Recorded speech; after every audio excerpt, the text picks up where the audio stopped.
The sticking for this etude should be pretty straight ahead. It's either going to be a right or left hand lead, depending on which hand you are. But keeping your strong hand on the primary beats will be a good way to go after this particular etude.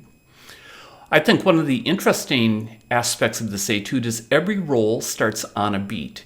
And I think there is a tendency with a lot of players, younger especially, that they will conclude a roll with an accent. And that probably should not be the case here. If anything, we'll have a little accent at the beginning of the roll, but don't end with an accent, yup, because that is just not the indication here. It's just the basic dynamics. So from piano, mezzo forte, forte, and fortissimo. And in order to do those dynamics, I like to use my head. So towards the middle of the drum, I will play the louder dynamic, move in a little bit more and play softer dynamic, and then towards the edge of the head for the soft dynamic of piano. Along with the different dynamics, you would also have stick heights. So the softer you are, the lower your stroke, and then the louder you are, you will have a higher stroke. But that will be a great way to really make good differences in your dynamics.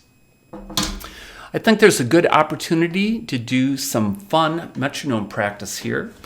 And here's what I mean by that. If you turn your metronome on and it's just doing steady beats, look at the first three measures. 1 and 2 and 3 and 4 and 1, 2, 3, 1, 2, 3, 1.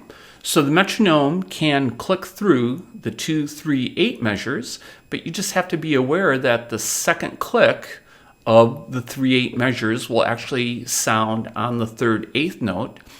And then in the second measure of the 3/8, it will sound on the second eighth note. And then when you come into the next measure, which is the 3/4, it will be back on the beat again.